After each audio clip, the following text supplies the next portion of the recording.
अस्सलामुअलैकुम। एक्सप्रेसो में आपको खुश आमदीद कहेंगे। वैसे तो हम रोज़ कहते हैं और बहुत एनर्जी के साथ कहते हैं मंडे के दिन के गुड मॉर्निंग, आपके दिन का आगाज़ बहुत अच्छा हो, लेकिन अनफॉर्चुनेटली आज सुबह सुबह जो कहने दिन का आगाज़ वो इतना अच्छा नहीं हुआ। जो हादसा पेश आया उस हवाले से आज हमने आगाज़ में बात भी करेंगे, बट स्टिल चूँकि अभी बहुत सारी ऐसी कीमती जानों का ज़या हुआ है और सुबह सुबह हम जब आ भी रहे थे तो हमने सोचा था कि एनर्जी लेवल हमारा अप होना चाहिए, मंडे को बेहतरीन एनर्जी दें, लेकिन अनफॉर्चुनेटली कुछ वाक़यात ऐसे पेश आए जिसकी वजह से आज हमें बात करेंगे। Well with starting of the show I am Imran और अबला मेरे साथ है। ढेरकी में रेती रेलवे स्टेशन के करीब ये खौफनाक हादसा पेश आया है। आपको हम दिखा भी रहे थे अपने न्यूज़ के अंदर। दो मुसाफिर ट्रेनें आपस में इसमें टकरा गई हैं, जिसमें अब तक की इतलात के मुताबिक जो मुख्तलिफ खबरें आ रही हैं तकरीबन 28 मुसाफिरों के जाँ बहक होने की इतलात हमें मिल चुकी हैं। इंतहाई अफसोसनाक है और इसमें 20 जो मुसाफिर है वो इसमें ज़ख्मी भी हैं। जो तादाद ज़ख्मियों की बताई जा रही है इस वक्त वो 50 है, उससे ज़्यादा भी हो सकती है। जो खबरें डेवलप हो रही हैं आपको आगाह करते रहेंगे। लाहौर जाने वाली मिल्लत एक्सप्रेस की कई बोगियाँ पटरी से उतर गई, जैसे कि हम आपको दिखा भी रहे हैं, और ट्रैक से उतरने वाली बोगियों से सामने आने वाली सर सैयद एक्सप्रेस टकरा गई और इसके नतीजे में यह हादसा इस वक्त पेश आया। इमदादी कार्रवाइयाँ जारी हैं, पाक फौज और रेंजर्स के दस्ते भी मौके पर पहुंच गए हैं, के लिए पहुंच चुके हैं। इससे मजीद भी अपडेट्स देते हैं, हमारे रिपोर्टर शहजाद हमारे साथ मौजूद हैं। बहुत शुक्रिया शहजाद। सबसे पहले तो हम लेटेस्ट अपडेट आपसे जानना चाहेंगे। बहुत ही अफसोसनाक वाकया पेश आया है और अभी ये भी इतलात हैं कि रेंजर्स और पाक फौज के जवान भी रेस्क्यू ऑपरेशन में हेल्प कर रहे हैं। तो क्या अपडेट्स हैं ताज़ा तरीन आपके पास? देखें, बिल्कुल रेस्क्यू ऑपरेशन जो है वो ताखीर से शुरू हुआ है, लेकिन अब जो है रेस्क्यू ऑपरेशन जारी है।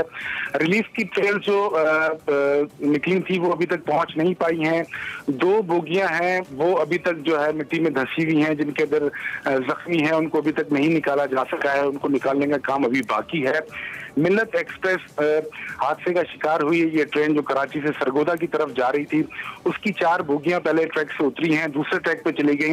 मुखालिफ सिंध से आने वाली सर सैयद एक्सप्रेस जो है वो बोगियों से जाके जोरदार टक्कर उसकी हुई है, जिसके नतीजे में अब तक जो है वो 28 अफराद जाँ बहक हो गए हैं, जबकि 60 से ज्यादा जख्मी हैं इस हादसे के अंदर, जिनमें 35 अफराद की हालत जो है वो तशवीशनाक है। इस वक्त पाक फौज, रेंजर्स, ED 1112 और दीगर जो है वो रेस्क्यू ऑपरेशन के अंदर हिस्सा ले रहे हैं और जख्मियों को निकालने का काम जो है वो अभी तक जारी है। हैवी मशीनरी ना होने की वजह से अब तक ट्रैक की बहाली का काम शुरू नहीं हो सका है। पहले जख्मियों को अस्पताल पहुंचाया जाएगा और उसके बाद जो है ट्रैक की बहाली का काम शुरू किया जाएगा। जो मुख्तलिफ ट्रेन हैं ट्रैक बंद होने की वजह से उनको दीगर स्टेशन के ऊपर रोका गया है। जब जख्मी अस्पताल पहुंच जाएंगे और डेड बॉडीज को अस्पताल मुंतकिल कर दिया जाएगा उसके बाद ट्रैक की बहाली का काम शुरू होगा। शहजाद दबानी, कौन से बड़े हॉस्पिटल यहाँ पे आसपास मौजूद हैं और क्या उन अस्पतालों में आगे जख्मियों को इतनी बड़ी तादाद में हैंडल करने का इंतजाम मौजूद है? क्या इतलात हैं?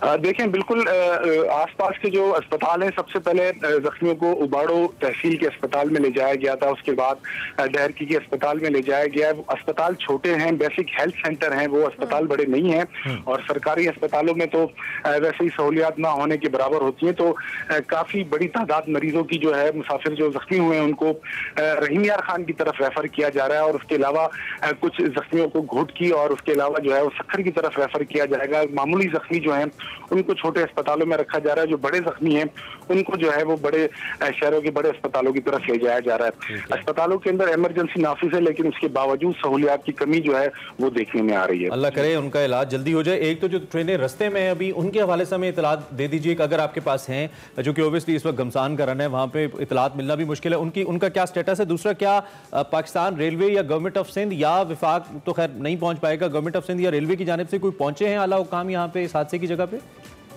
देखें, फरीद एक्सप्रेस और शाह हुसैन इस वक्त रोडी स्टेशन पर मौजूद हैं। उनके मुसाफिर शदीद गर्मी के अंदर परेशान हो रहे हैं और जो दीगर ट्रेनों के मुसाफिर थे उन लोगों ने अपनी प्राइवेट कन्वेंस और जो दूसरी मुसाफिर गाड़ियां चलती हैं मोटरवेज पे, लिंक रोड्स पे और इस तरीके के जो दीगर गाड़ियां चलती हैं मुसाफिर, उन पर वो ट्रेवल करके अपनी मंजिलों की तरफ चले गए। लेकिन एक बड़ी तादाद मुसाफिरों की रोडी स्टेशन पर इस वक्त बेयारो मददगार है और पाकिस्तान रेलवे की जानिब से इतनी बड़ी कोताही हमने देखी है कि अभी तक जो है उनका कोई बड़ा ऑफिशियल जाए हादसा पर नहीं पहुंच सका है, कोई मेरे मुसाफिरों की दाद रसी नहीं की है, और उसके अलावा सिंध हुकूमत वो भी इस वक्त जो है वो नजर नहीं आ रही है। बिल्कुल, बस अभी से स्टेटमेंट दी जा रही है, क्योंकि आजम साथी साहब ने हादसे की इंक्वायरी का हुक्म तो दिया है। इससे पहले भी जितने हादसा हुए इंक्वायरी का हुक्म दिया जाता है शहजाद, लेकिन अभी तक जिस तरह से आपने अपडेट भी किया, आप जो इस तरह से आप कह रहे थे कि अभी जो इलाका है जहाँ पे ये हादसा पेश आया वहाँ पे इमदादी कार्रवाइयों में मुश्किलात का सामना है, तो अभी तक जो हैवी मशीनरी है या फौज है या रेंजर्स है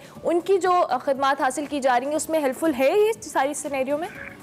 जी बिल्कुल ऐसा ही है। स्टेटमेंट की जिस तरीके से आपने बात की, तो इस तरीके के कई हादसा हमने रिपोर्ट किए हैं, कवर किए हैं, जिनके अंदर कीमती जानों का नुकसान हुआ है, हजारों की तादाद में मुसाफिर जख्मी हुए हैं, लेकिन इंक्वायरी होती है, रिपोर्ट तलब की जाती है, लेकिन कोई कार्रवाई नहीं की जाती, कभी भी किसी को भी सजा नहीं मिली है। इसी वजह से ये हादसा होते हैं, और इस हादसे की सबसे बड़ी वजह यह है, एक मुसाफिर ने हमें बताया है, मिल्लत एक्सप्रेस की 10 नंबर बोगी के मुसाफिर है, उन्होंने कहा है कि कैंट स्टेशन कराची पर जब ट्रेन रवाना हो रही थी तब हमने कहा था कि बोगी नंबर 10 और 9 को मिलाने वाली जो हुक हैं जिससे बोगी एक दूसरे से अटैच होती है, वो हुक टूट रही है, उसको देखें, इसका ख्याल करें, लेकिन किसी ने भी तवज्जो नहीं दी, और वो हुक टूटते टूटते टूटते रेती स्टेशन पर आके बिल्कुल ही टूट गई, और वही 4 बोगियां जो है वो जाकर दूसरे ट्रैक पर गिरी हैं, और इसके बाद जो है दूसरी ट्रेन सामने से आकर उसे लगी है। तो इस तरीके के जब वाकयात होते हैं तो मुजरिमाना गफलतें सामने आती हैं, लेकिन कभी भी किसी के ऊपर कोई कार्रवाई नहीं होती। यहाँ पे तो PIA के जहाज गिर जाते हैं, अब हमें भी मालूम है, और बड़ी बड़ी शख्सियात उसमें चली जाती हैं, कोई तहकीकात सामने नहीं आती। अच्छा, अब ये भी बता दीजिए कि जब भी ऐसा, जैसा कि हम देख रहे हैं, बहुत बड़ी तादाद मकामी लोगों की यहाँ पे मौजूद है, वो आते तो मदद की गर्ज से हैं, लेकिन वो बाज़ औक़ात रखना डलने का बाइस भी बनते हैं अगर इमदादी सरगर्मियाँ यहाँ पे जारी हैं। तो इन लोगों के हवाले से हमें बताइए, क्या इमदादी सरगर्मियाँ स्मूथली हो रही हैं या मुश्किलात पेश आ रही हैं, नंबर 1? और चूंकि बहुत बड़ी तादाद में जख्मी हैं, मेरा फोकस जख्मियों के ऊपर है कि अल्लाह करे उनकी जानें बचें, तो एम्बुलेंसेज वगैरह का इंतजाम है यहाँ पे इतना, या लोग अपनी गाड़ियों में लेके जा रहे हैं? सवाल से भी बताइए। देखें, सबसे पहले जो है मकामी लोगों की बात आपने कही, तो 3:30-4 बजे जब ये हादसा हुआ है तो सब सो रहे थे, रेलवे इंतजामिया, पुलिस इंतजामिया, महकमा सेहत, और सब कोई भी नहीं था। ये मकामी लोग आए, इन लोगों ने 15 जख्मियों को निकालकर अपनी प्राइवेट कन्वेंस पर, मोटरसाइकिल पर, चींची रिक्शा पर अस्पताल पहुंचाया है। 1 घंटे के बाद 4 एम्बुलेंसेज आई हैं, वो नाकाफी थी। उसके बाद मुख्तलिफ इलाकों से एम्बुलेंसेज को बुलाया गया है, वो एम्बुलेंसेज आई हैं। उसके बाद जो है वो जख्मियों को ले जाकर जो है वो अस्पतालों की तरफ ले जाया गया। 2 घंटे तक जख्मी जो है वो बेवारों मददगार रहे हैं, जिस वजह से उनकी मुश्किलात मजीद बढ़ी हैं। एक तो हादसे में लोग जख्मी हो जाते हैं, और लम्हा शुक्रिया ये है कि हादसे के बाद जब उनको फौरी ट्रीटमेंट नहीं मिलता या सहूलियात अस्पतालों में नहीं मिलती, तो वो और ज्यादा जो है वो कैजुअलिटी और जो लोग जहां पर होने वालों की तादाद जो है वो मजीद बढ़ जाती है, इस वजह से कि उनको सहूलियात फौरी तौर पर नहीं मिलती। तो ये वाकयात जो है यहाँ होना मामूल बना हुआ है। तो शहजाद, फासला कितना है हॉस्पिटल्स का यहाँ से?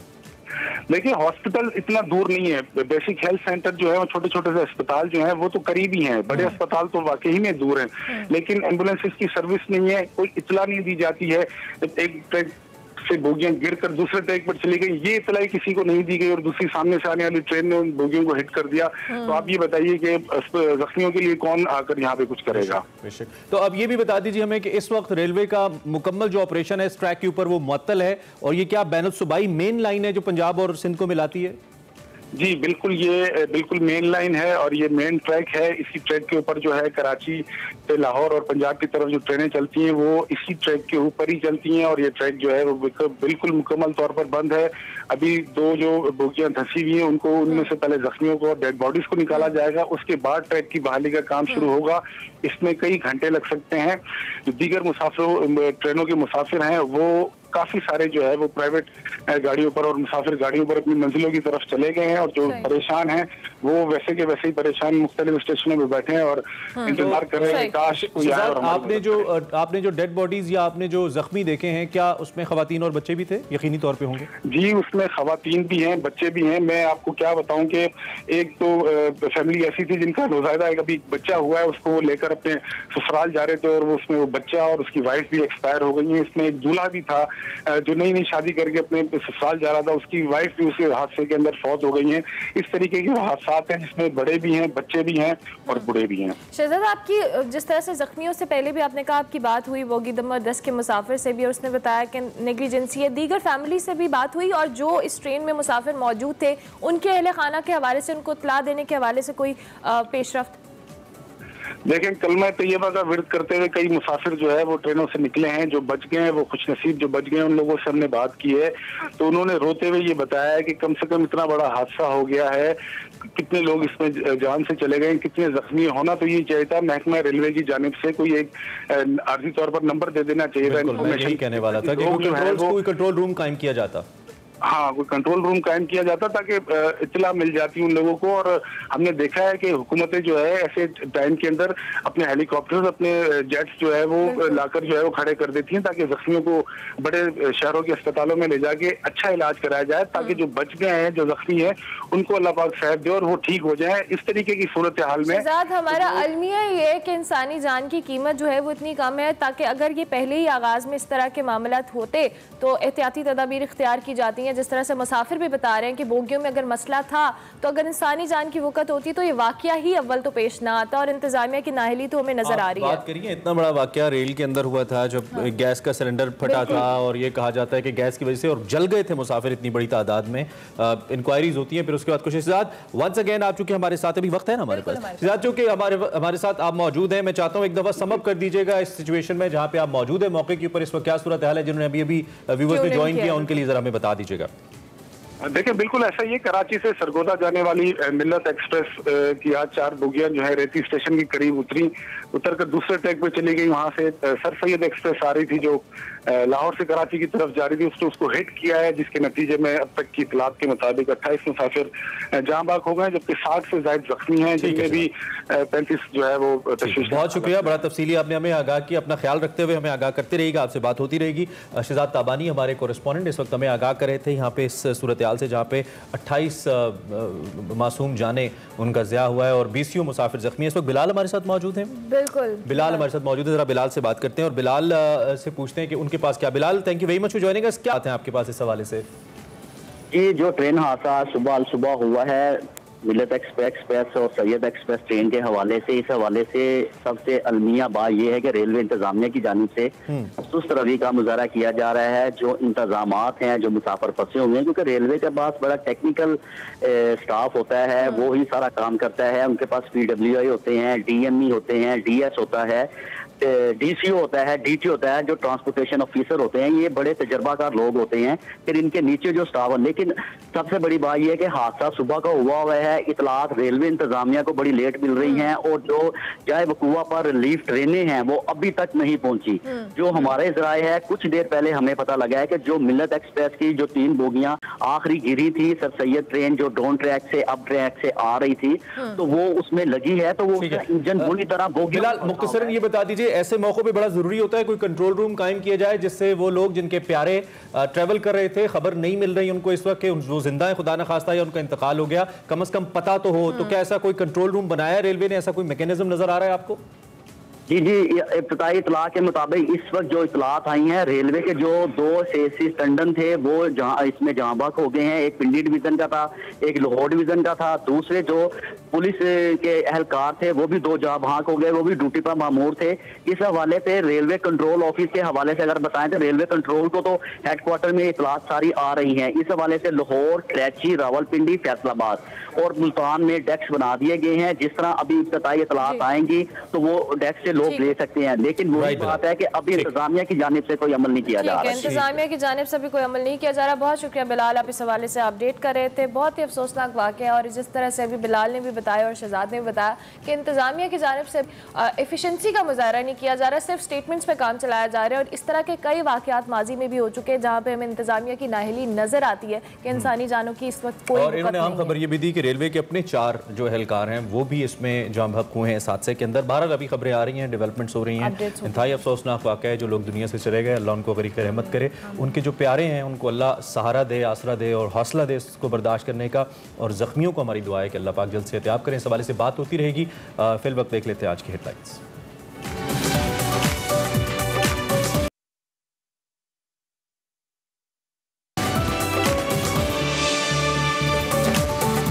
शहरी रिश्वत की रकम को अपने ऊपर टैक्स तस्वुर करता है। सरबरा और वजीर करप्ट हो तो मुल्क दिवालिया हो जाते हैं। वजीर आजम इमरान खान। ताजिरों का एहतजाज काम कर गया। सिंध हुकूमत ने आज से रात 8 बजे तक दुकानें खोलने की इजाजत दे दी। छुट्टियां खत्म, पढ़ाई शुरू, मुल्क भर के तालीमी इदारे खुल गए, 50% हाजिरी के साथ तलबा आएंगे। सेगमेंट निकले तेरी तलाश में मुस्तनसर हुसैन तारर साहब से बात करेंगे उनकी किताब स्नो लेक पर। लेजेंड गुलकार सजाद अली की बेटी ज़ोली होंगी एक्सप्रेसो की मेहमान। जी जनाब, हेडलाइंस आपने जानी, अब बात करेंगे प्रोग्राम में आगे बढ़ के आपको इस हवाले से कोविड की सिचुएशन जो सिंध गवर्नमेंट के हवाले से आपको बताएं कि पाबंदियों में नरमी का ऐलान किया गया है। मुल्क भर में कोरोना के फैलाव की शरह में मुसलसल जो कहने कमी वाक़या हो रही है, ताहम बात की तादाद में उतार चढ़ाव का सिलसिला भी जारी है। पंजाब में अगर कोरोना की शरह की बात की जाए तो 2% तक आ चुकी है। आज से सूबे भर में तमाम तालीमी इदारे भी खोल दिए जा रहे हैं और ताहम सिंध में कोरोना के फैलाव की शरह अभी तक 7% है। इसके बावजूद आज से सूबे भर में पाबंदियों में नरमी का ऐलान भी कर दिया गया है। वज़ीर आला सिंध मुराद अली शाह ने आज से नमी से यूनिवर्सिटी तक तमाम तालीमी इदारे खोलने का भी ऐलान कर दिया। बिल्कुल, अब देखना ये है कि क्या ये ऐलान बर वक्त है और ठीक है या महज प्रेशर की वजह से, चूंकि जो ताजिर बरादरी उसका बड़ा प्रेशर था हरमला हुकूमत के ऊपर और वो कह रहे थे कि हमारे कारोबार खोले जाएं। वज़ीर आला सिंध मुराद अली शाह ने लॉकडाउन के बाइस मुआशी परेशानियों के शिकार ताजरों को ये खुशखबरी सुनाई और बताया कि आज से कराची समेत सूबे भर में तमाम मार्केट्स, दुकानें रात 8 बजे तक खोली जा सकेगी। ताहम 15 दिन के बाद दुकानों के स्टाफ की वैक्सीनेशन सर्टिफिकेट्स चेक होंगे, जो कि एक डेफिनेटली एक अच्छी बात है। सिंध में साइले समंदर यानी कि सी व्यू और सैलून्स को भी SOPs के साथ खुलने की इजाज़त दी गई है, जबकि समाजी फासले यानी कि सोशल डिस्टेंसिंग के साथ साथ आउटडोर की जो डाइनिंग की सहूलत है वो भी रात 12 बजे तक दे दी गई है। आइंदा 2 हफ्तों के बाद शादी हॉल्स और आउटडोर शादियों की भी इजाज़त होगी। इसके साथ साथ अगर बात की जाए सिंध गवर्नमेंट ने तो सरकारी मुलाजमीन को 3 दिन में वैक्सीनेशन कराने की हतमी वार्निंग भी जारी कर दी और वाज़ेह किया है कि जो सरकारी मुलाजमीन वैक्सीन नहीं लगवाएंगे उनको जून की तनख्वाह नहीं मिलेगी।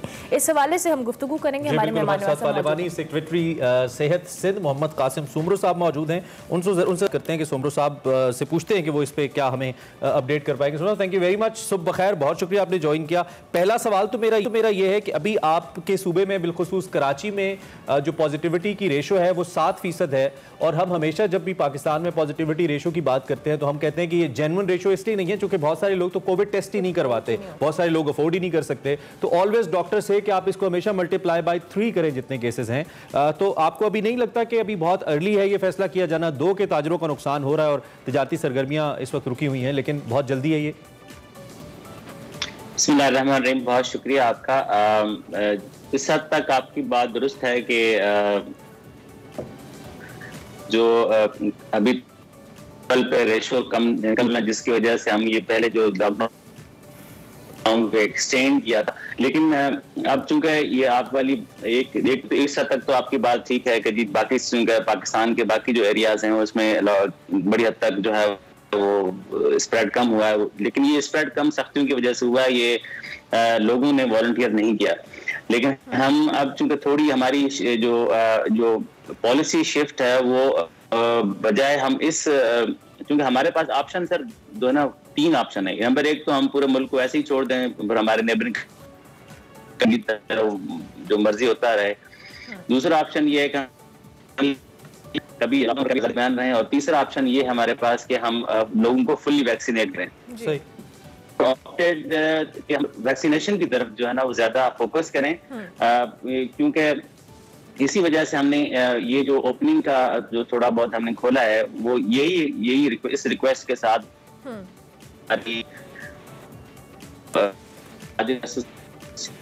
उनके साथ बड़ी डिटेल में मीटिंग्स हुई हैं।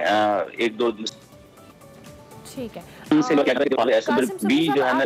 का कुछ इशू आ रहा है, हम चाहेंगे आप थोड़ा सा अपने सिग्नल्स को चेक कर लें और मीनवाइल हम आपसे क्वेश्चन भी कर लेते हैं। जिस तरह से अभी हम हेल्थ प्रोफेशनल्स के हवाले से हमने बात की, सिंध गवर्नमेंट ने बड़ी सख्ती से कहा कि आप लोगों को वैक्सीनेशन करवानी है। अब उसातिज़ा सरकारी मुलाजमीन के हवाले से भी हम बात करें, उनको वैक्सीन लगवाने को तनख्वाह देने से मशरूत किया गया है। आपको लगता है कि ये जो सख्ती की जा रही है सिंध गवर्नमेंट की जानिब से कि अगर उनको जून की तनख्वाहें नहीं दी जाएंगी अगर वो वैक्सीनेशन नहीं करवाएंगे, तो इससे इससे कुछ इम्पैक्ट आएगा या उनको आगाही दी जाए या उनको प्यार मोहब्बत से समझाया जाए कि वो वैक्सीनेशन करवा लें? दूसरी जानिब ये भी तो है ना कि क्या ये सख्ती ठीक है या नहीं, चूंकि वैक्सीन लगवाने के हवाले से भी इससे पहले जो हम बात कर रहे थे वो ये कहते थे कि तो इंसान का अपना फैसला है कि किसी की बॉडी के अंदर क्या चीज उसने कोई इंजेक्शन लगवाना है या नहीं लगवाना। लेकिन दूसरी जानिब अब ये लाजमी भी तो है, और जब सारी दुनिया जब लगवा रही है तो हम क्यों ना करें। कासिम साहब, राब्ता अगर आपसे दोबारा हो गया तो मैं आपसे पूछना चाहूंगा, प्लीज आप जरा इस हवाले से हमें बताइए। हाँ, देखें, जो सबसे इम्पोर्टेंट बात ये आपकी उस वक्त तक तो ठीक है कि जी वॉलंटियर है, किसी को करना चाहिए, लेकिन ये भी तो वॉलंटियर है ना कि one should be very kind to the whole humanity. ऐसा नहीं है कि आप और हम एक दो चार लोगों को एक्सक्लूसिवली छोड़, या वायरस जो है ना वो किसी एक सर्टेन क्लास को छोड़ता है कि नहीं इसको मैंने नहीं लगना, इस क्लास को लगना है, या इस रिलीजन को लगना है, इस रिलीजन को नहीं लगना, या इस एथनिक ग्रुप को लगना है, इस एथनिक ग्रुप को नहीं लगना।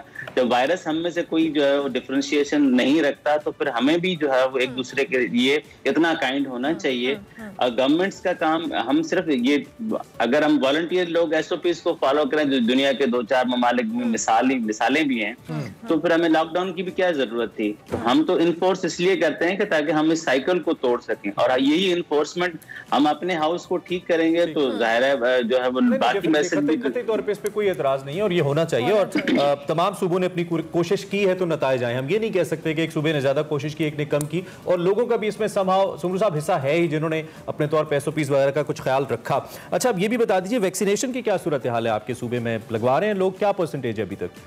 सर अल्हम्दुलिल्लाह अभी हम जो है वो 1 लाख से ऊपर पर डे की वैक्सीनेशन पे हम पहुंच गए हैं। कल भी हमने एक और सेंटर का इनाग्रेशन किया, मास वैक्सीन सेंटर का, इधर एक्सपो सेंटर कराची में। और इसी तरीके से हम जो नेक्स्ट स्टेप हमारा है वो है मोबाइल वैक्सीनेशन का। अब हम इंशाल्लाह with in 2-3 days you will see कि हम अपनी जितनी गवर्नमेंट सरकारी जितनी व्हीकल्स हैं जो हेल्थ डिपार्टमेंट के पास हैं, उसके अलावा भी बाकी डिपार्टमेंट्स के पास हैं, उनको भी जो है वो स्पेयर करके हम वैक्सीन ड्राइव पे लगा रहे हैं ताकि वो इलाकों तक, घरों तक, मोहल्लों तक, गांवों तक जा सकें। और उनको हमारा टारगेट ये है कि हम नेक्स्ट 3 मंथ्स में 18 मिलियन पॉपुलेशन को वैक्सीनेट कर सकें, और for that we need to vaccinate 200,000 मतलब 2 लाख लोगों को। आपने कहा है कि जो असातिज़ा हैं उनको वैक्सीनेट, ये अपना सर्टिफिकेट देना होगा 15 दिन के बाद वैक्सीनेशन का, जो नहीं देगा उसके लिए क्या है?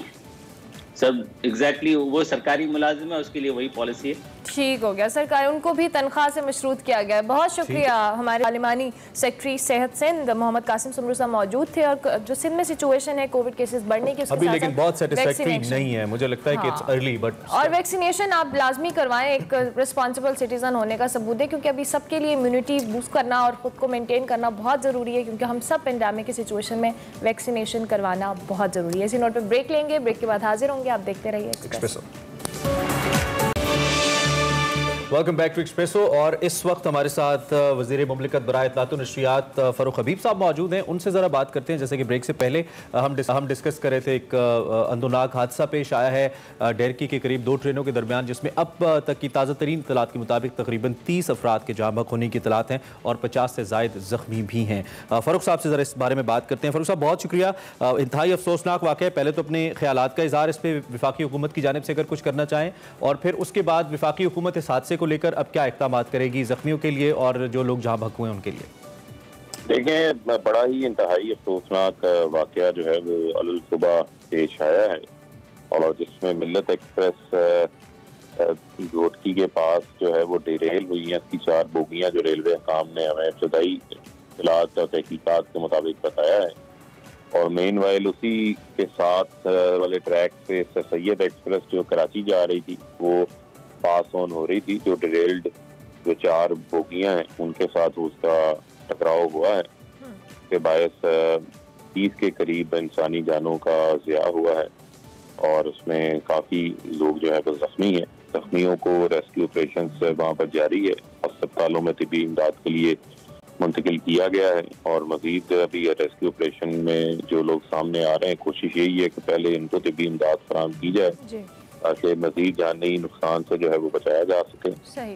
और वज़ीर आज़म इमरान खान साहब ने भी इसको फौरी तौर के ऊपर, रेलवे के जो हमारे वजीर हैं वो अभी कुछ देर में वहाँ पहुँच जाएंगे मौका के ऊपर, और रेलवे के तमाम आला काम जो लाहौर में हेडक्वार्टर में सीईओ हैं वो भी वहाँ पर अभी पहुँचने वाले होंगे, सुबह 5 बजे के रवाना है, ताकि मौका के ऊपर जो है वो तमाम चीज़ें। जिस तरह से भी हम बात भी कर रहे थे, हमारे नुमाइंदे भी हमें अपडेट कर रहे थे वहाँ से कि वहाँ पर जो इमदादी कार्रवाइयाँ हैं उसमें कुछ डिले नज़र आ रहा था, और जहाँ पर हॉस्पिटल्स और जख्मियों को फौरी इमदाद देने का मामला था, क्योंकि वहाँ पर एफएस की सहूलियात उस तरह से मौजूद थी। इस हवाले से स्टेट क्या करेगी? देखें, इस हवाले से बिल्कुल मेरी अभी चीफ सेक्रेटरी सिंध से भी बात हुई है और चीफ सेक्रेटरी जो पंजाब है, क्योंकि ये दोनों अजला जो हैं ये सिंध और पंजाब के बॉर्डर के ऊपर है, घुटकी और रहीम यार खान, और उनको यही हदायत जारी की गई है कि जो किसी किस्म की कोई कसर ना रहे इमदादी सरगर्मियों के अंदर, और जो हैवी मशीनरी है वो भी वहाँ पर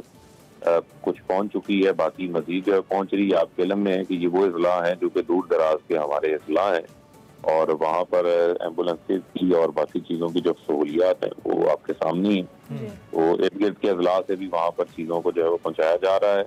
आप देखेंगे कि ये आज कुछ टाइम के अंदर जो है जहाँ कोई कमी पेशी है उसको भी दूर कर लिया जाए। कमी पेशी थोड़ी तो नहीं है, बहुत ज़्यादा है। आप ट्रेनों की भी हालत देख सकते हैं और ट्रेनों की जो लाइंस हैं उनकी भी हालत देख सकते हैं। हमें याद है जब बिलोर साहब वजीर हुआ करते थे, बुरे हालात थे ट्रेनों के, पीपल्स पार्टी के दौर की बात कर रहा हूँ।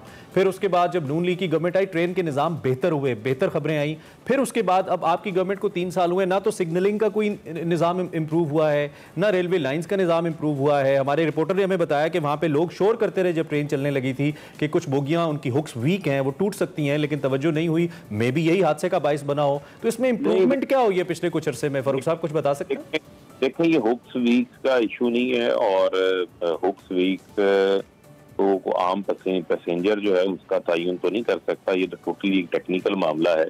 लेकिन जो बुनियादी चीज है उसको समझने की जरूरत है कि जब जो रेलवे का निज़ाम है, इस निज़ाम को ठीक करने के हवाले से जो अंग्रेज दौर का निज़ाम लगा हुआ है, कोई मेजर इंटरवेंशन नहीं हुई और छोटी छोटी इंटरवेंशन होती रहती हैं। अब ये ML1 का जो प्रोजेक्ट है वो प्रोजेक्ट $6.5 अरब का CPEC के तहत उसके अंदर ML1 की पूरी लाइन रिप्लेस होनी है, इसमें डबल लाइन बनना है। और इसको जो हादसा आप देखते थे कि क्रॉसिंग के कोई मोटरसाइकिल गुजर रहा है, कोई साइकिल गुजर रहा है, कोई गाड़ी गुजरती थी, वो हादसा का बायस बन जाती थी। वो पूरा इसके इर्द गिर्द जो है जंगला लगेगा, अंडरपासेस के जरिए फाटकों को रिप्लेस किया जाना है, वो उसका पूरा हिस्सा है। ठीक है, आखिर में मुझे ये बता दीजिए, विफाक कुछ सोच रहा है या रेलवे जो जख्मी और जाबक होने वाले हैं उनको कोई इमदादी रकूम या कुछ इस तरह की इमदाद दी जाए, ऐसा कुछ सोच रहे हैं? दी जाएंगी, और जो रेलवे की टिकट है उस टिकट के अंदर जो रेलवे का पैसेंजर है वो उसका इंश्योर्ड होता है। लेकिन उसके अलावा जो है वो वज़ीर आज़म साहब की तरफ से, और उसमें जो भी अभी सामने आएगी, वज़ीर आज़म साहब ने फौरी तौर के ऊपर जो है वो उसके ऊपर अफसोस का इजहार भी किया है। वज़ीर रेलवे भी वहाँ पर जो है वो पहुँच रहे हैं। अभी कासिम बेस से जो है वो आर्मी का एक जहाज उससे जाने जा रहा था। चलें फारूक भाई, बहुत शुक्रिया आपने हमें ज्वाइन किया और दोबारा भी ज्वाइन कीजिएगा। पॉलिटिकल अफेयर्स के ऊपर भी इंशाल्लाह कि आपसे बात होती रहे। आज तो अफसोसनाक वाक़या है जिसपे पहली दफ़ा आपकी हमारे साथ एक्सप्रेसो में बात हुई है। वज़ीर मुमलिकत बराए इत्तलात फ़ारूक हबीब हमसे बात करें। अभी हमें एक ब्रेक लेनी है, ब्रेक के बाद हाजिर होंगे। आप देखते रहिए एक्सप्रेसो। एक्सप्रेसो में आपको एक बार फिर से खुशामदीद। हमारा ऐसा फेवरेट टॉपिक जिसके बारे में जब हम नाम लेते हैं तो एक्साइटेड हो जाते हैं। वी टॉकिंग अबाउट ट्रैवलिंग, और ट्रैवलिंग से बेहतरीन कोई एक्टिविटी नहीं है दुनिया के अंदर, लर्निंग के लिए भी और एंजॉय करने। और आपको अगर शौक हो दुनिया घूमने का, वैसे बहुत सारे लोगों को दुनिया घूमने का शौक होता है, लेकिन अगर आप मोटरसाइकिल पे दुनिया का घूमने का महंगा और हिम्मत वाला शौक होता है वो कोई रखता है, और आज हमारे साथ ऐसे ही बाहिम्मत लोग। वैसे महंगे से ज्यादा हिम्मत से ताल्लुक है। अगर आप बाइक के ऊपर प्लान कर लें। इस वक्त हमारे साथ एक ऐसा कपल मौजूद है, एक ऐसा शादीशुदा जोड़ा मौजूद है जिन्होंने ये फैसला किया कि वो दुनिया भर का चक्कर लगाएंगे बाइक के ऊपर। और इस वक्त उनका जो ट्रैवलिंग सीन है वो थोड़ा सा उसके अंदर डिस्टर्बेंस हुई, थोड़ा सा वो ताखीर का शिकार हुआ। आप इनकी तस्वीरें भी देख सकते हैं। उसकी वजह कोविड-19 का होना था, डिफरेंट जगहों के ऊपर लॉकडाउन का मामला था, इस वजह से वो ट्रैवल कर नहीं पा रहे थे। लेकिन इस वक्त उनके ट्रैवल का बाकायदा आगाज हुआ चाहता है। हमारे साथ इस वक्त उमर साकिब और सोफी मौजूद हैं। हमने उन्हीं से पूछना है कि उनका ट्रैवल सीन क्या है, कहाँ जाने, क्या मैप है, ओवरऑल क्या सिचुएशन है। बिल्कुल, thank you so much Umar Saqib and Sophie for joining us in Expresso. I hope you guys are doing well. अच्छा जी, अपने सफर के हवाले से उमर बताएं, कहाँ से शुरू किया और अभी आप कहाँ पर हैं? कुछ डिले हुआ, क्या मामला? जिंदगी का सफर भी और ये सफर भी। Yes, तो we started in Netherlands क्योंकि हम दोनों वहीं पर ही बेस्ड थे। सही। और सोफी बेल्जियम से हैं and I am from Pakistan. तो हम नेदरलैंड्स से हम लोग बेस से वहीं से सफ़र शुरू हुआ है और हम लोगों ने सफ़र शुरू करके बेल्जियम आए हुए हैं इस वक्त और आज हम बेल्जियम से जर्मनी के लिए निकल रहे हैं। तो प्लान यही है कि यूरोप को हम करें पूरा और यूरोप से निकल के टर्की से आगे ऊपर जॉर्जिया, आर्मेनिया, अज़रबैजान और उससे आगे Iran, and then we want to do all the stans as well, like the Turkmenistan, Uzbekistan, and all we call these stans कहते हैं इन्हें, of course including Pakistan। और इंशाल्लाह अगर चाइना ने अलाउ किया और if everything goes well, so we will be entering from the Khandrab Pass. Wow. Otherwise, we will have to come back all the way to Iran and enter from the Balochistan part. So Pakistan में mostly, I think we will be arriving somewhere in October or November. अच्छा. So we will definitely welcome you, Umar and Sophie, और उसके साथ साथ हम चाहेंगे कि आपकी different destinations से भी आपसे राब्ता होता रहे, आप एक्सप्रेसो का मुस्तकिल हिस्सा रहें ताकि हम आपके experiences जानते रहें। I would like to put a question to your Mrs. Sophie. I would like to know, Sophie, that how it's been so far, the journey, the life journey and the traveling, journey with Umar. How it's been? Was it a difficult one, or you enjoying it? How's the experience? So yes, with Umar, I had to learn to drive motorcycle. Like last year, we went to do like a kind of test travel in France.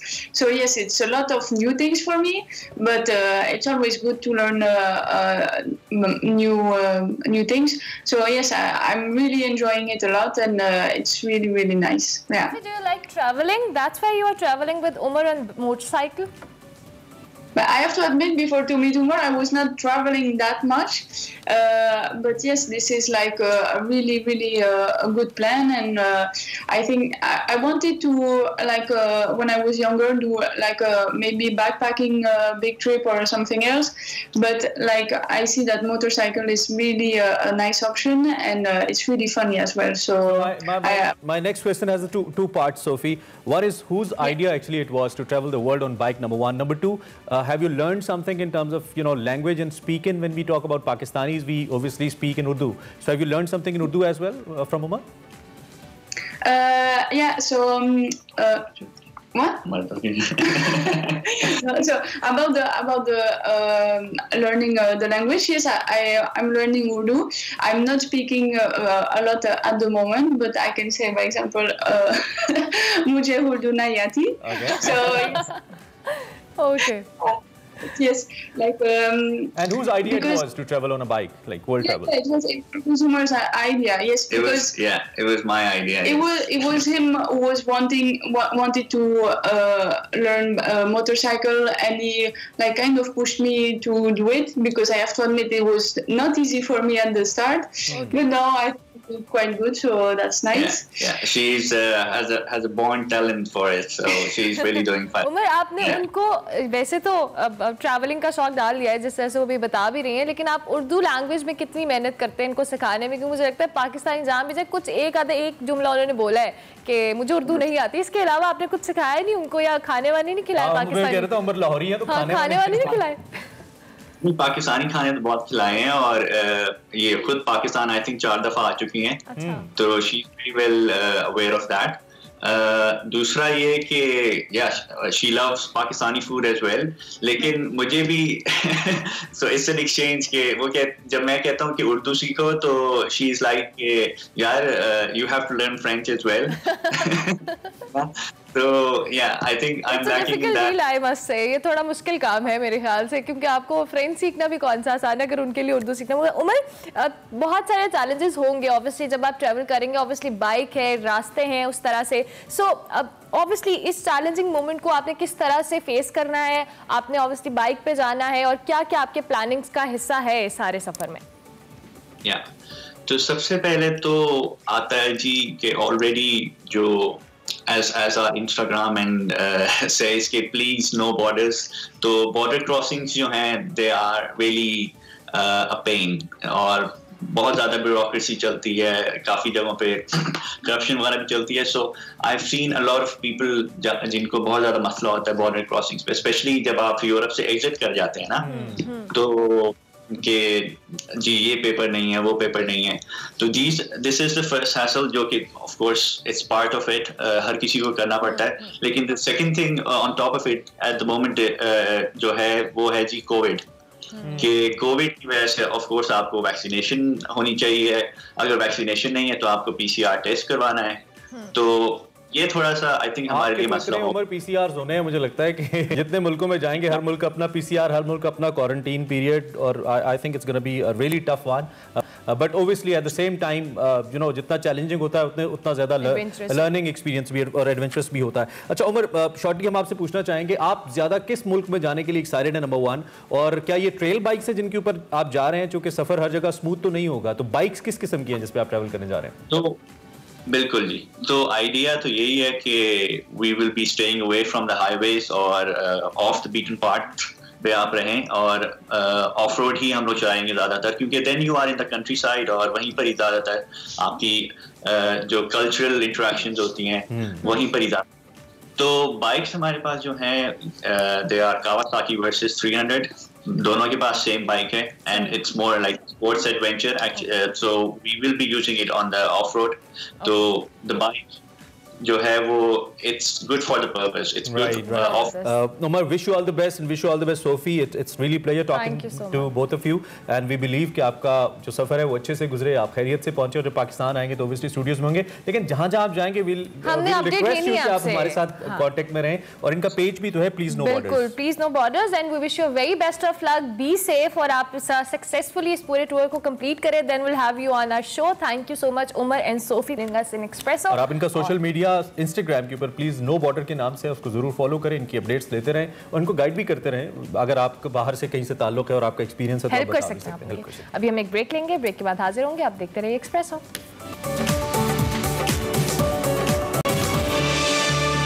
Welcome back to Expresso. वक्त हुआ चाहता है निकले तेरी तलाश में, जिसमें वकार अहमद मलिक साहब मुस्तनसर हुसैन तारड़ द लेजेंड से बात कर रहे हैं उनकी किताब स्नो लेक के हवाले से। तो आज का हिस्सा देखते हैं।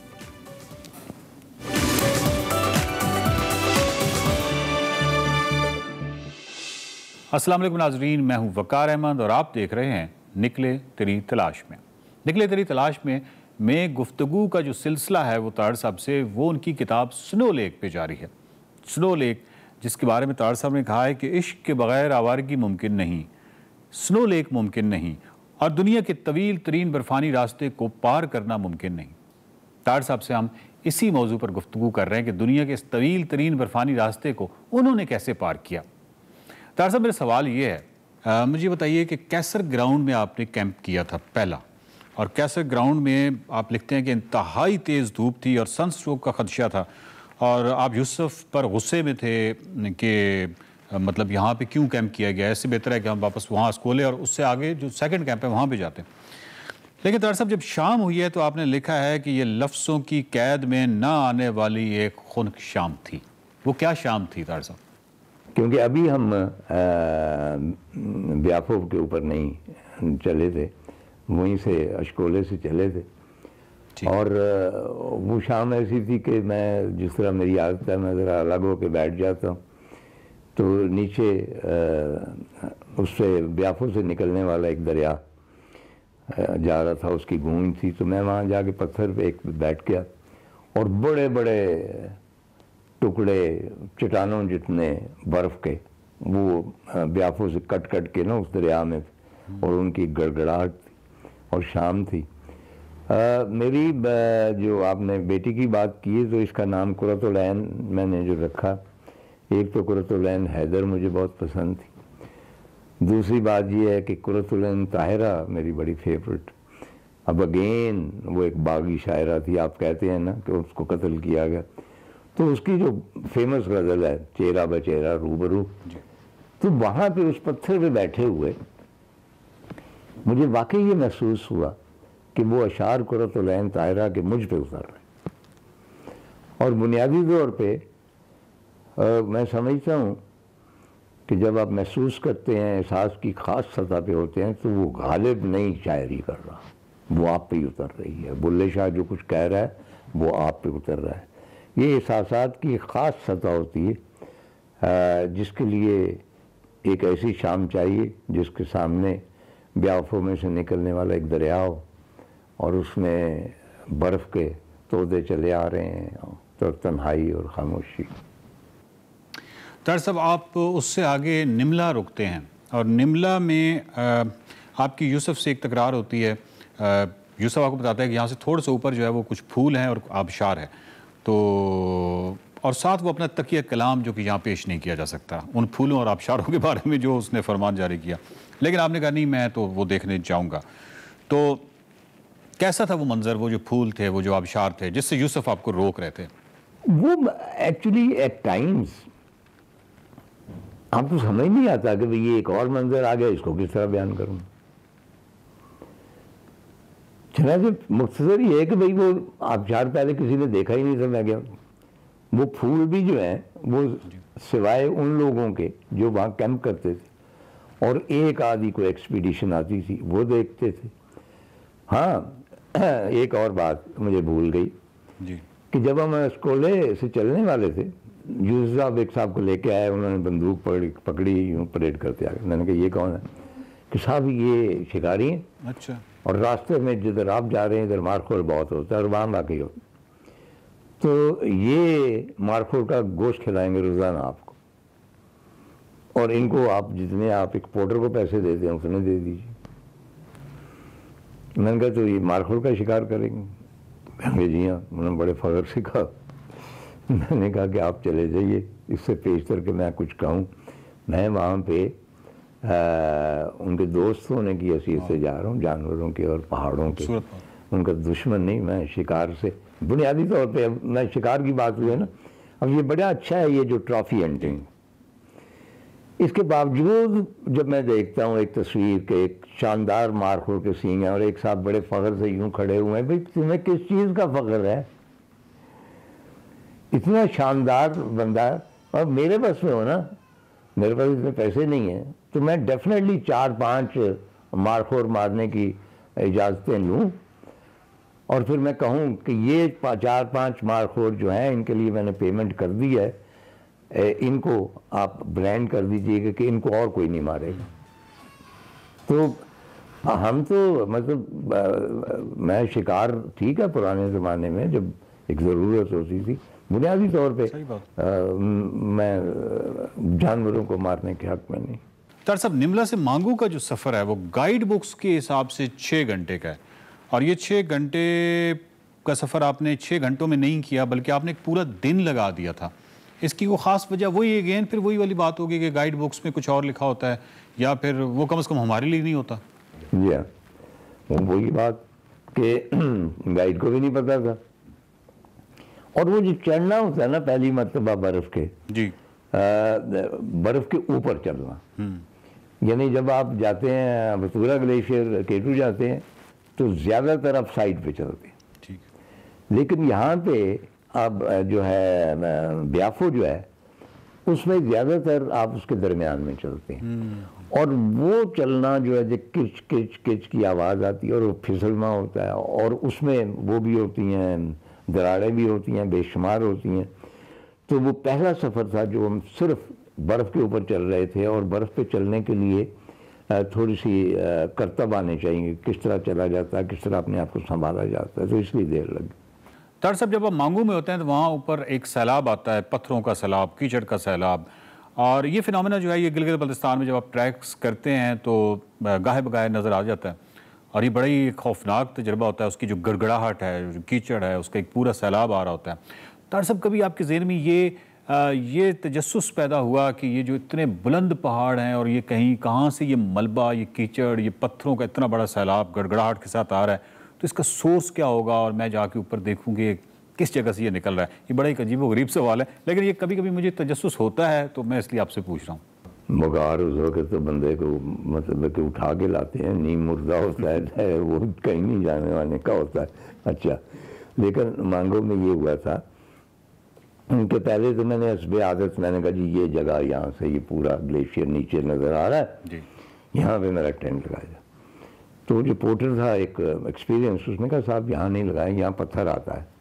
मैंने इधर उधर देखा, मैंने कहा पत्थर कहाँ से आता है, पहाड़ी तो उधर ज़रा मतलब 10 गज 20 गज के फासले। और वो उसने ये बात कही है और ऊपर से एक ह्यूज चट्टान आई और धड़ाम से आके वो मेरे खैमे के 10 फुट 20 फुट के यहाँ पर धंस गई ज़मीन।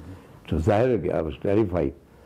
तो मैंने कहा ये कहाँ से आ गई, तो उसके मुताबिक, और उसमें मेरा ख्याल लॉजिक थी, वो कहते सर मारखोर इधर रहता है और मारखोर अपने बचाव के लिए कहीं को नीचे से ना आ जाए, वो चलते हुए जो चट्टाने हैं या पत्थर है उनको धकेलता है और वो पत्थर नीचे जाते हैं ताकि उसके ताक़ुब में आने वाला अगर कोई जानवर है या बंदा है वो उससे हलाक हो जाए।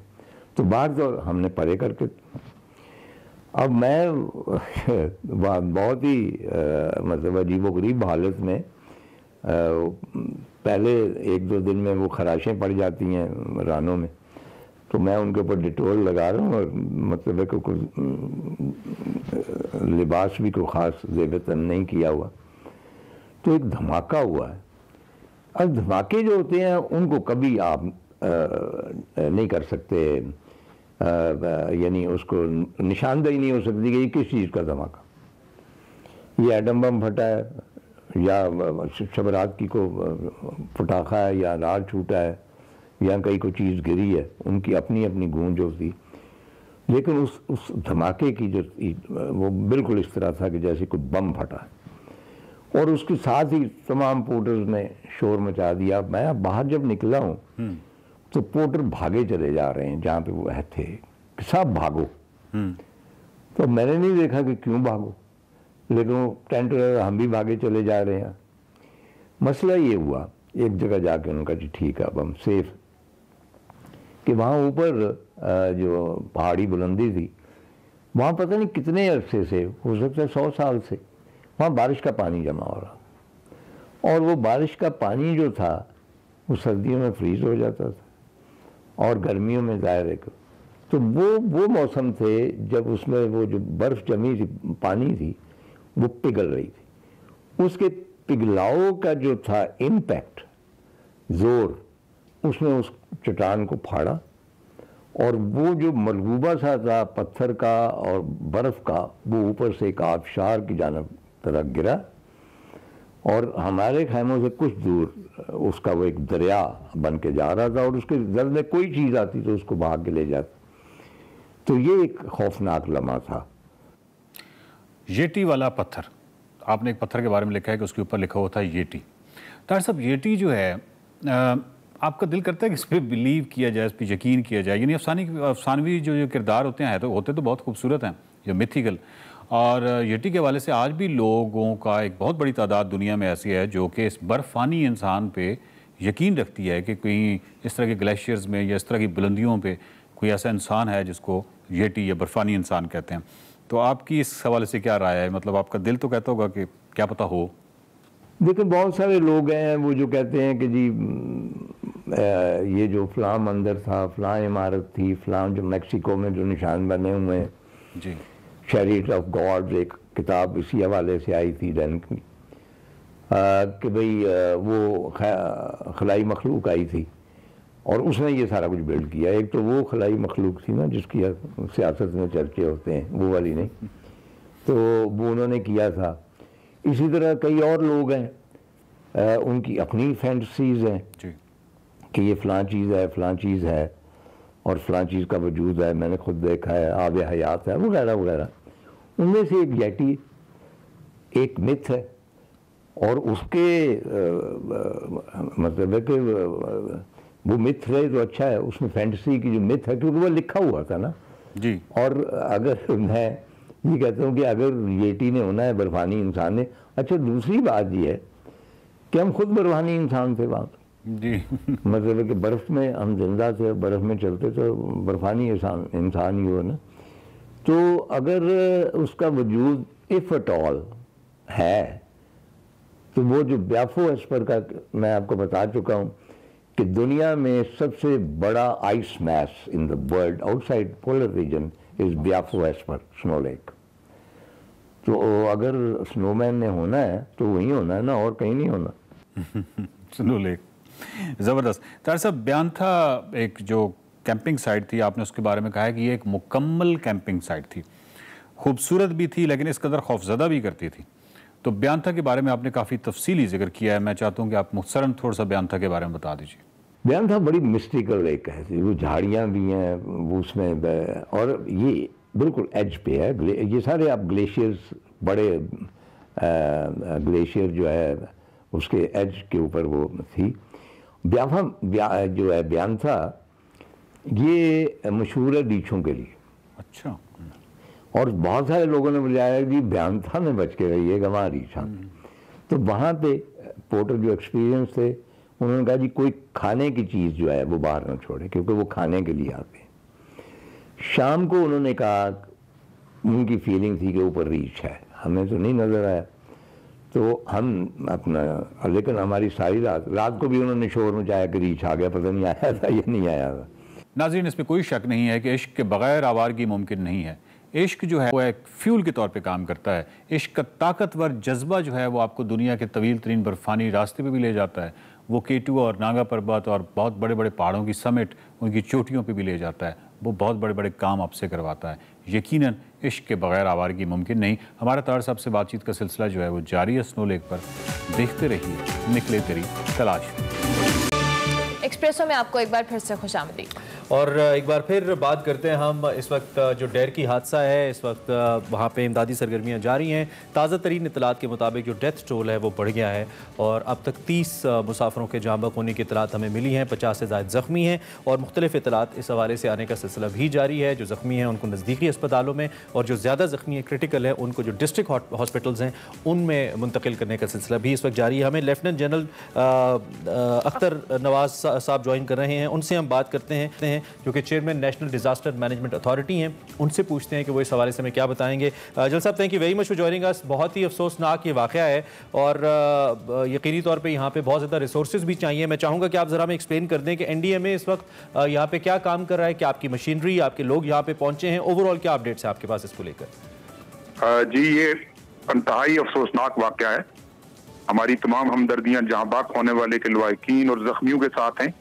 इस वक्त हमारी तरजीह रेस्क्यू ऑपरेशन है और उसमें खास तौर पे जख्मी लोगों को फौरी तिब्बी इमदाद देना और उनको हॉस्पिटल तक मुंतकिल करना है। इसके अलावा ट्रेन में फंसे हुए लोगों को निकालना हमारी तरजीहात में शामिल है। इस वक्त तमाम इमरजेंसी के जितने इदारे हैं, पाकिस्तान फौज के दस्ते, पाकिस्तान रेंजर्स, वो इस वक्त रेस्क्यू ऑपरेशन में हिस्सा ले रहे हैं। हमने मुल्तान से 2 हेलीकॉप्टर जख्मियों को इवैक्यूएट करने के लिए साइट पे इस वक्त पहुंच चुके हुए हैं। अच्छा, इसके अलावा रावलपिंडी से खुसूसी जो रेस्क्यू टीम है वो रवाना हो चुकी हुई है। ठीक है, ठीक है। तो जल साहब, इस ऑपरेशन को बेसिकली अभी एनडीएमए देख रहा है, लीड कर रहा है, और दूसरा में ये भी चूंकि इसमें बाकी सारे इदारे भी इन्वॉल्व हैं, महकमा सेहत भी ऑब्वियसली इन्वॉल्व है, एंड आपने फौज और रेंजर्स का भी बताया, तो कोऑर्डिनेशन कैसे हो रही है इदारों के बीच में, इसके लिए भी कोई मैकेनिज्म कायम किया गया? जी, कमिश्नर सखर और डीसी घोटकी जो इस ऑपरेशन को कोऑर्डिनेट कर रहे हैं। बाकी तमाम इदारे उनकी सपोर्ट रोल में हैं। हम उनकी हर तरीके से मदद कर रहे हैं। ठीक हो गया। जनरल साहब, साथ साथ हम पहले भी बात कर रहे थे, वहाँ पे कुछ हम इमदादी कार्रवाइयों के हवाले से और मशीनरी जैसे कहा जा रहा था कि थोड़ी दुश्वारी का सामना है। अभी जिस तरह से आपने हेलीकॉप्टर्स के हवाले से बताया, दीगर जो इमदादी कार्रवाइयों के लिए जो इक्विपमेंट दरकार है, क्या वो वहाँ पर पहुँच चुका है? जी, जितना दरकार इक्विपमेंट है वो मैक्सिमम तादाद में वहां पहुंच चुका हुआ है। कुछ इक्विपमेंट जो इस वक्त रास्ते में है, थोड़ी देर तक वो भी पहुंच जाएगा। दुश्वार जगह है, वहां पे रसाई मुश्किल है।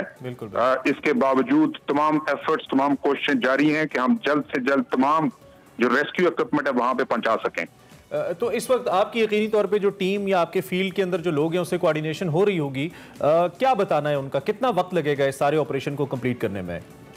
देखिए, ज्यादातर ऑपरेशन जो है वो तकमील की तरफ जा रहा है। कबल अज वक्त होगा ये कहना कि किस वक्त ये ऑपरेशन कंप्लीट हो जाएगा। हमारी कोशिश ये है कि ये जल्द से जल्द मुकम्मल हो सके। ठीक है। अच्छा जल साहब, ये इस किस्म के जो हादसात होते हैं ख़ासतौर पे जो ट्रेन के हादसात होते हैं, आपको बहुत बेहतर तरीके से इल्म है कि उसमें आपको ज़्यादा स्किल स्टाफ चाहिए होता है। और ये भी हमें हमारे रिपोर्टर ने बताया कि वहाँ पे जो 2 बोगियाँ हैं, अब से कुछ देर पहले वो रेत में धंसी हुई थी और उसमें ज़ख्मी मौजूद थे, तो वल्नरेबिलिटी ज़्यादा हो जाती है जो लोग ज़ख्मी होते हैं।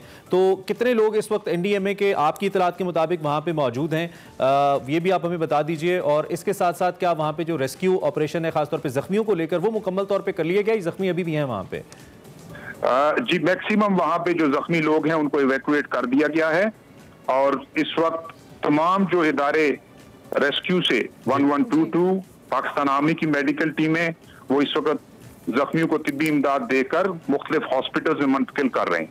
ठीक है। और इसमें हमें जैसा कि मैंने कहा कि स्किल स्टाफ भी चाहिए होता है, खासतौर पे बोगियों को काटने के लिए, डब्बों से जख्मियों को निकालने के लिए। तो क्या ऐसी मशीनरी हमारे पास NDMA के पास या किसी दीगर इदारों के पास मौजूद है जो इसमें अमल कर सके? जी डेफिनेटली, पाकिस्तान रेलवे की अपनी जो है एक रेस्क्यू टीम है इस हवाले से। पाकिस्तान आर्मी के पास 2 स्पेशलाइज्ड टीमें हैं जो मूव कर चुकी हुई हैं और इसके अलावा पाकिस्तान पंजाब गवर्नमेंट के पास भी एक टीम है जो कि साइट पे मूव कर रही है। ठीक हो गया।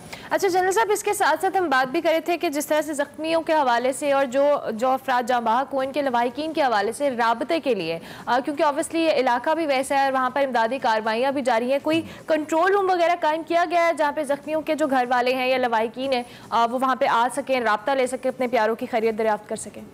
जी, कमिश्नर सक्खर के ऑफिस में कंट्रोल रूम कायम कर दिया गया और वहाँ पे एक हेल्पलाइन नंबर भी ड्रॉप कर दिया गया। आपको थोड़ी देर तक ये नंबर शेयर कर दिया जाएगा। ठीक है। हमें अभी इतलात भी जनरल साहब यही मिल रही है कि 2 हेलीकॉप्टर्स वहां पे पहुंच चुके हैं जो कि इस हवाले से इमदादी सरगर्मियां करेंगे। तो क्या हमारे पास अभी कोई नंबर्स आए हैं कि कितने ऐसे पेशेंट्स होंगे जिनको एयरलिफ्ट करने की जरूरत है? वहां से ऐसे कोई नंबर्स आए हैं हमारे पास? जी, हमें इतला है कि तकरीबन 90 से 100 के लगभग जख्मी लोग हैं, जिनमें से कुछ को तो ऑलरेडी एम्बुलेंसेज के जरिए मुख्तलिफ हॉस्पिटल्स में मुंतकिल कर दिया गया है। सही। जो रिमेनिंग लोग हैं उनको यहाँ से एयरलिफ्ट किया जाएगा। खास तौर पे वो लोग जो ज्यादा क्रिटिकल हैं उनको हवाई हेलीकॉप्टर्स के जरिए एयरलिफ्ट करके पन्नू आके ले जाया जा रहा है। अच्छा, आखिर में ये भी आपसे पूछना चाहेंगे चूंकि ये प्रोवेंशियल हो जाता है NDMA का जो ऑपरेशनल एरिया है, जाहिर बात है आप इस्लामाबाद में होंगे या आप सेंटर में होंगे, तो इसमें NDMA की कोऑर्डिनेशन के क्या मैकेनिज्म है जिससे प्रोवेंशियल रिसोर्सेज वहाँ पे मूव किए जाते हैं या किए गए हैं? इस हवाले से भी हमें बता दीजिए। जी, ये एक सबका मजमूई तौर पर एक एफर्ट है। इसमें जो हमारा सिंध का PDMA है और DDMA है वो शामिल हैं और हम नेशनल लेवल पे उनकी हर तरह से जो है ना वो मदद कर रहे हैं। ठीक हो बिल्कुल ठीक है। जन साहब बहुत शुक्रिया, wish you all the best for this operation. अल्लाह करे बहुत बखूबी तरीके से कामयाब भी हो और मुकम्मल भी हो।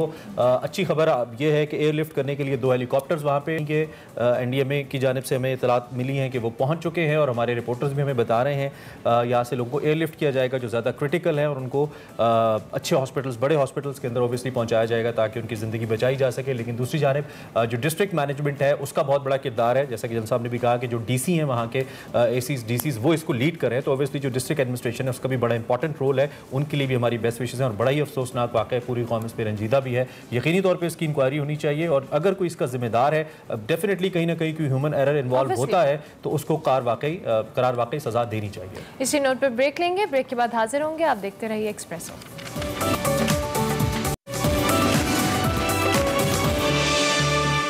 Welcome back to Expresso. Imran, आपको पता है आज वर्ल्ड फूड सेफ्टी डे है? जी बिल्कुल, वर्ल्ड फूड सेफ्टी डे। और पाकिस्तान जैसी जो मैशतें हैं या पाकिस्तान जैसी जो कौमें हैं इनके लिए ज़्यादा इंपॉर्टेंट है। आज इस दिन के हवाले से हम अगर बात करें तो इस दिन को मनाने का मकसद लोगों में मयारी और महफूज खुराक के बारे में आगाही फराहम करना। बिल्कुल, अगर बात करें पाकिस्तान समेत दुनिया भर में महफूज खुराक की एक संगीन मसला है, इसलिए मुज़र सेहत खुराक से इंसानी जो सेहत है उसको दरपेश खतरात की रोकथाम के लिए इंतजाम करना है और माहिरीन के मुताबिक खुराक को मुनासिब तरीके से महफूज ना किया जाए तो उसकी हिफाजत में कमी आ जाती है और जो गैर मयारी खुराक है उसमें पाए जाने वाला जरासीम इसको मुज़र सेहत भी बना देते हैं। इस हवाले से जी पाकिस्तान में अगर स्पेसिफिकली बात करें फूड सेफ्टी और फूड सिक्योरिटी के हवाले से आगाही ना होने के बराबर, और एक अंदाजे के मुताबिक हर साल बिल्कुल 30 लाख अफराद खाने और जो पानी से पैदा होने वाली बीमारियों से हलाक होते हैं। और इस वक्त जो पानी का मसला ये बहुत ज्यादा है। कोविड के लिहाज से हम अगर बात करें तो एहतियात बहुत जरूरी है। क्लाइमेट को साफ रखना, अपनी जो ज़रूरी प्रोडक्ट्स हैं उनको बचा के रखना और जमीन की हिफाजत करना सफाई की सूरत में जरूरी है। और फूड की बात की है, बिल्कुल फूड की बात की है तो फूड में यार देसी फूड में फरियाल हमें क्या खिला रही है, फरियाल से ही जानते हैं। देखते हैं आज का देसी फूड।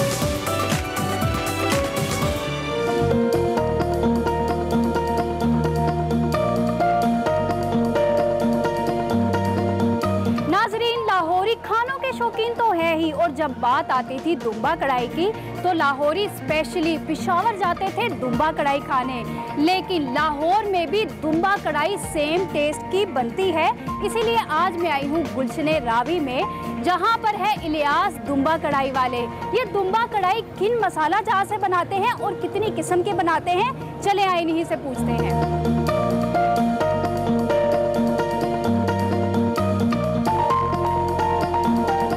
हमारे साथ मौजूद हैं यहाँ के ऑनर परवेज भट्ट साहब। आप मुझे बताएं कि आपने ये काम कब से और कहाँ से शुरू किया?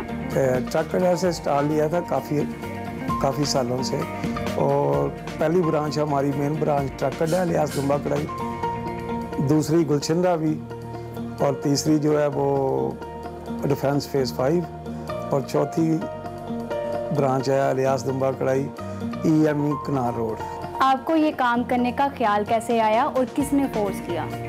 ये मेरी बीवी ने मुझे फोर्स किया था, और मेरी बीवी और हम दोनों मिलके ये कारोबार कर रहे हैं, और अल्हम्दुलिल्लाह मेरी बीवी मेरे साथ है। स्पेशल गेस्ट जो आते हैं उनकी मेज़बानी मेरी वाइफ करती है। आपने कब ये ज़रूरत महसूस की कि लाहौर में मुख्तलिफ इलाकों में आपकी और भी ब्रांचेज होनी चाहिए? देखिए, 1.25 करोड़ आबादी का लाहौर शहर है, वो ट्रक अड्डे लोगों को दूर भी पड़ता था और ये नज़दीक, इसलिए हमने लोगों की सहूलत के पेश नज़र गुलशन रावी में ब्रांच खोली, और लोगों की डिमांड भी थी। आपकी दुम्बा कढ़ाई की ऐसी क्या खास बात है जो लोगों का इतना सारा रश है सिर्फ दुम्बा कढ़ाई खाने के लिए? ये दुम्बा कढ़ाई जो है हम लाची की लक्कड़ पे तैयार करते हैं, और दुम्बे की चक्की में इसमें घी इस्तेमाल नहीं होता, काली मिर्च और सब्ज़ मिर्च के साथ हम इसको बनाते हैं, और ख़ास किस्म की रेसिपी होती है, हमारे शेफ तैयार करते हैं। पहले लोग पेशावर जाते थे ये दुम्बा कढ़ाई खाने के लिए, अब हमारे पास आते हैं। इवन के पेशावर से भी लोग इधर आते हैं, वो कहते हैं इधर का टेस्ट उससे बेहतर है। आप कितनी तरह की कढ़ाई जो है बनाते हैं? हमारे पास शनवारी, सुलेमानी कढ़ाई, नमकीन, टिक्का, रोश और कीमा, सुलेमानी शनवारी कीमा होता है, और काबली पुलाव।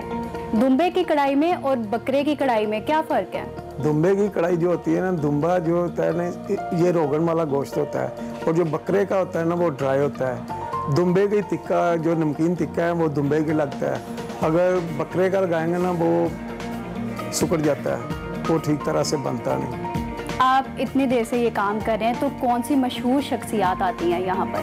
मेरे पास इधर film star, drama star, Pakistan cricket के प्लेयर और सियासतदान भी आते। अभी कल ही रात को मेरे पास अमेरा अरशद, मोहम्मद राना, शेर मियाँ दाद, PCL में जितना खाना पहले सेशन में गया था ना, PC होटल यहाँ से ही जाता था। बहुत शुक्रिया आपका। यहाँ पर कुछ कस्टमर मौजूद हैं, आए इनसे बात करते हैं। आप कहाँ से हैं?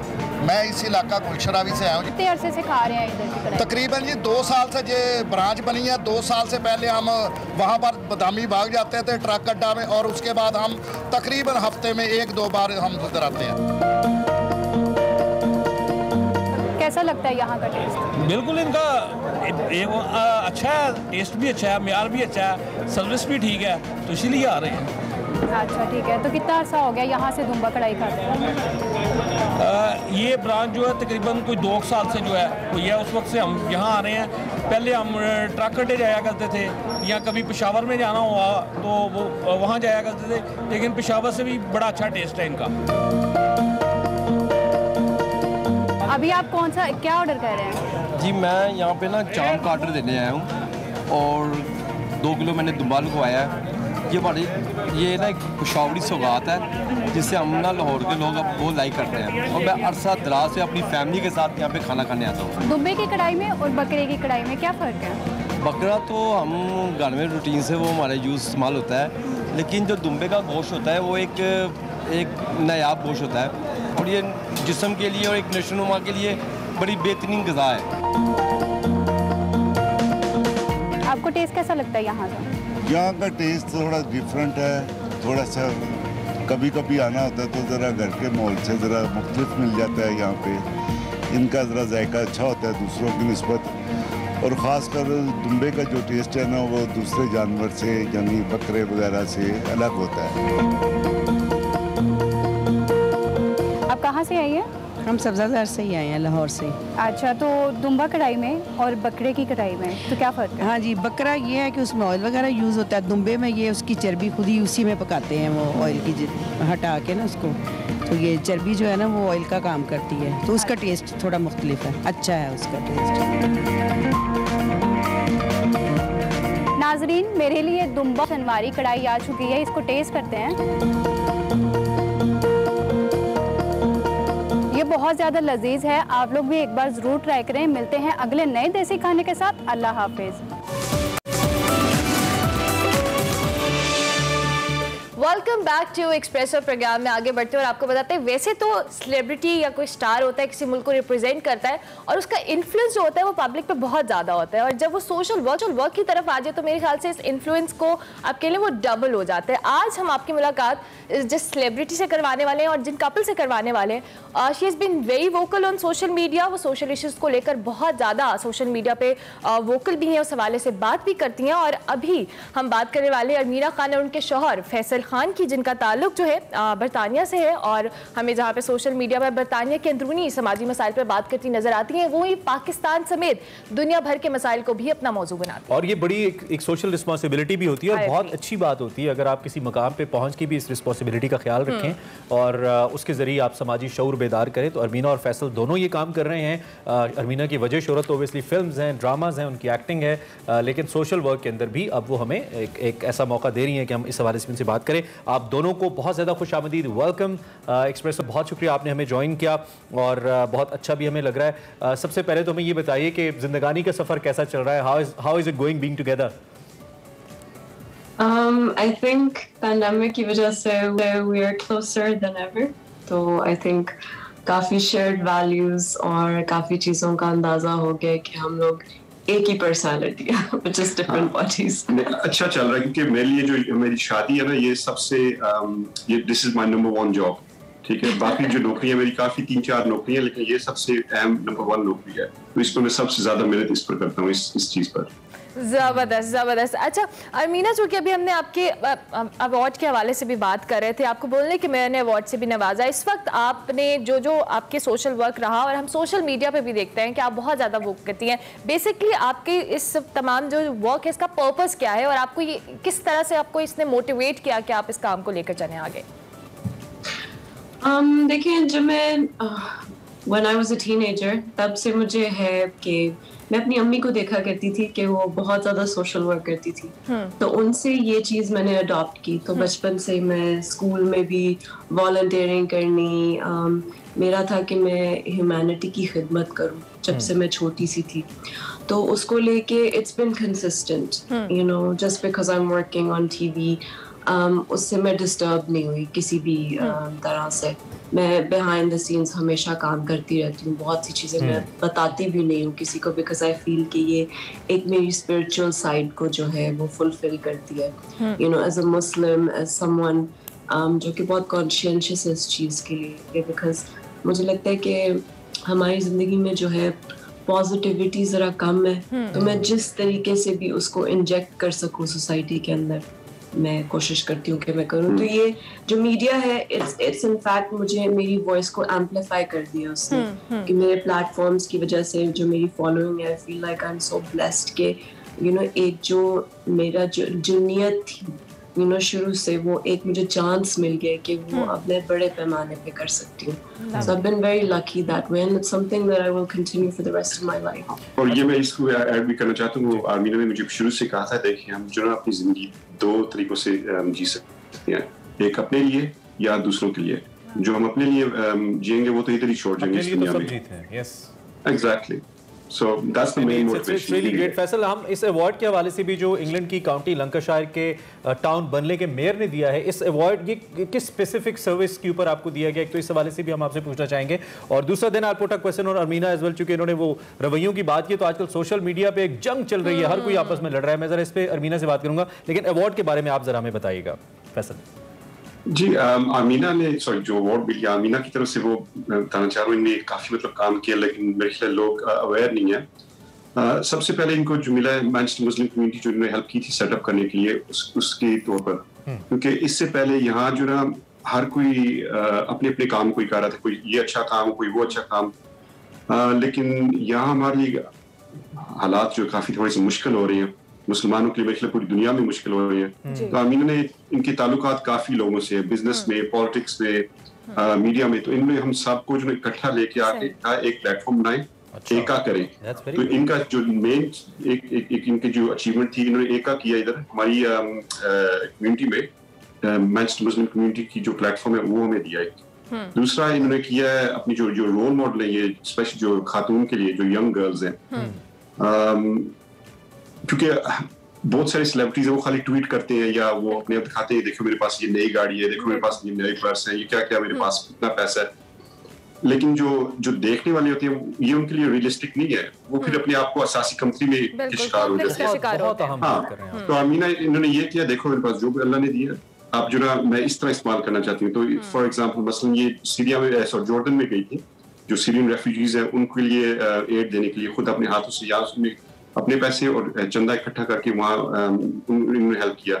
फिर ये 11 से लेकर 25 साल की जो यंग गर्ल्स हैं इधर और इंटरेस्टिंग अमल ये है फैसल और अरबीना, खासतौर पे अरबीना, मैं आपसे बात, इंटरेस्टिंग अमल ये है कि इसका कोई कमर्शियल बेनिफिट नहीं है, तो ये बहुत ही अच्छी बात है। इतनी यंग एज के अंदर आप बहुत अच्छी मिसाल कायम कर रही हैं। Thank you so much. बस जी ये मैंने जैसे आपको बोला था कि मेरा बचपन का शौक है और media just means to an end for me, you know, it's like, और अभी तो हमने स्टार्ट लिया है इंशाल्लाह। जस्ट वन एक और जो थर्ड जो थिंग इनको जो मिली थी इस अवार्ड की, जो कश्मीर का जो ये काम हो रहा है नॉर्थ वेस्ट इंग्लैंड में, ठीक है, ये उस वक्त ये जब पाकिस्तान से जब आई है, इन्होंने देखी है जो दर्द वगैरह जो हो रही थी, इन्होंने हमें जो ना सबको भड़काया, जिगाया कि यार आप लोग बैठे हो क्या करोगे। तो इनकी वजह से हम खुद शर्मिंदा हो कि यार ये हमें कह रही है, तो हम जो सारे यहाँ जो बिजनेस लीडर, पॉलिटिक्स, सारे हमने जो ना, हमें भी थोड़ा सा होश आया, जोश आया कि हम भी कुछ करें।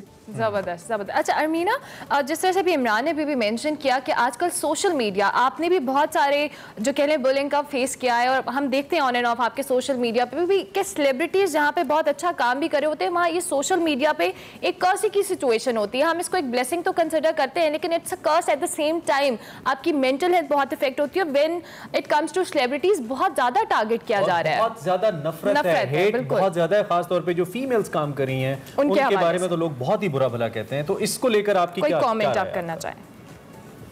मेरे ख्याल में फर्स्ट ऑफ ऑल जो हमारी जो इंडस्ट्री है ना, इसको सबसे पहले तो लीगली इसको रिकग्नाइज करना चाहिए। आई थिंक कि हमारे जो जैसे यहाँ पे यूके में एक्विटी के नाम से एक एक्टर्स की यूनियन है, उनको बाकायदगी से जो है उनको प्रोटेक्ट किया जाता है, उनके राइट्स हैं विद इन द लॉ। एक फ्रेमवर्क है जिसमें रह के सबको काम करना पड़ता है, मतलब कोई कॉन्ट्रैक्ट से पीछे नहीं हट सकता। आई फील के एक जो हमारे जो इंडस्ट्री के साथ स्टिग्मा अटैच्ड है, you know what that is, I don't need to tell you that, लेकिन अब वक्त बहुत बदल गया है। लोगों की जो परसेप्शंस हैं वो वक्त के साथ नहीं बदल रही, क्योंकि अब बहुत से पढ़े लिखे लोग, बहुत क्वालिफाइड लोग मीडिया में हैं।